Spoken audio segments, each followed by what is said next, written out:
The honourable member for Mount Pearl North.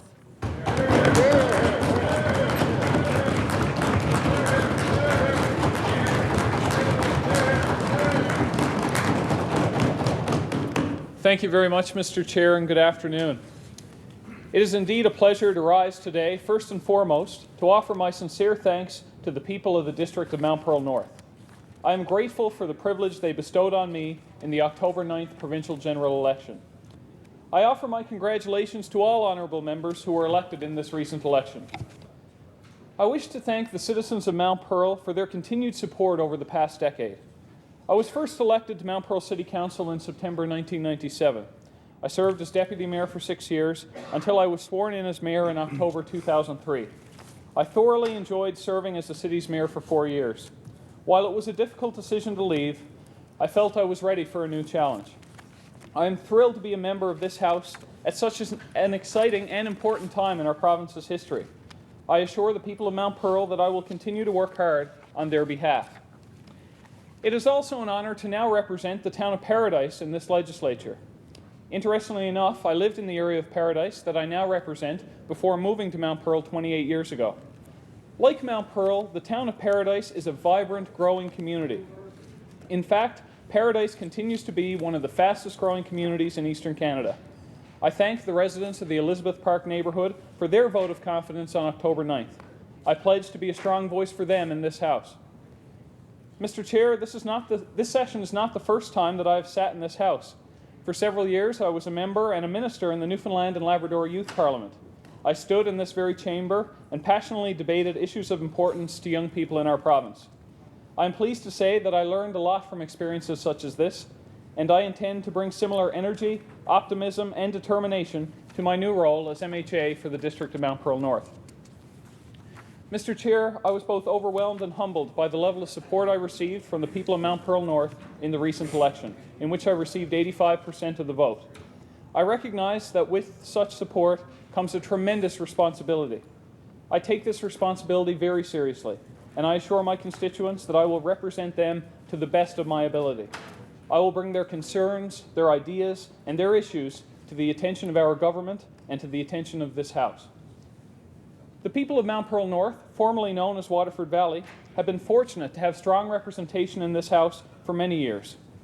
I want to acknowledge the tremendous contribution that Mr. Harvey Hodder made to public life for over 14 years in this House and for over 23 years as a member of the Mount Pearl Council. Mr. Hodder accomplished a great deal during his time in public life, and I congratulate him on a remarkable career. I thank Harvey for the support he has given me, and I look forward to his continued involvement in our district.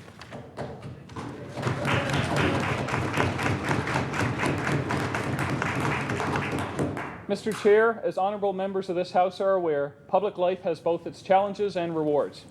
I'd like to take a moment to thank my family and friends for their tremendous support since I entered politics over 10 years ago.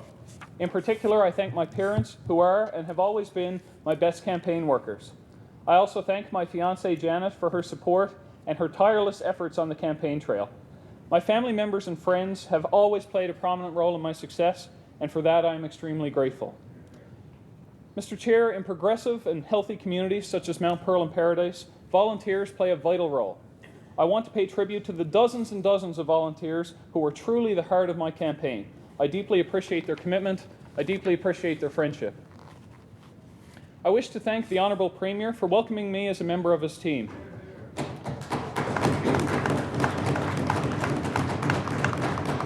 I really have enjoyed working with the members of Cabinet and our caucus over the last number of months, and I'm incredibly proud to be part of a team that has such a powerful vision for our province and such a strong desire to move Newfoundland and Labrador forward. During the first 4 years in office, our Honourable Premier and his government made many tough decisions to get our province moving in the right direction. Getting our fiscal house in order is a critical first step in order to ensure that our province reaches its full potential. Beyond being fiscally responsible, our government has addressed many important social needs that exist in our communities. Throughout my time in public life, I have learned that good government is about balance. That's why it was an easy decision to offer myself as a candidate for the Progressive Conservative team. As we saw earlier this week in the throne speech, our government remains committed to striking the right balance. We will strive to be fiscally self-sufficient while also tackling challenges with socially progressive approaches. I often say that there's a long road ahead. By providing strong governance and having the courage to do the right things today, we can ensure a prosperous future for generations to come. Mr. Chair, while I was on the campaign trail, the residents of Paradise and Mount Pearl expressed many concerns to me. These included matters related to health care, education, employment, and childcare, to name just a few. I listened to concerns from working families, as well as from retirees who are on fixed incomes. While people in my district acknowledge the fact that there are challenges to be addressed, they are at the same time confident that our government is working to meet these challenges. The people of Newfoundland and Labrador can see the real progress that's been made. There exists a new sense of hope.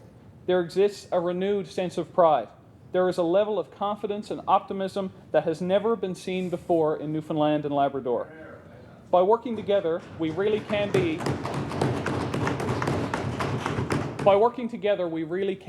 masters of our own destiny.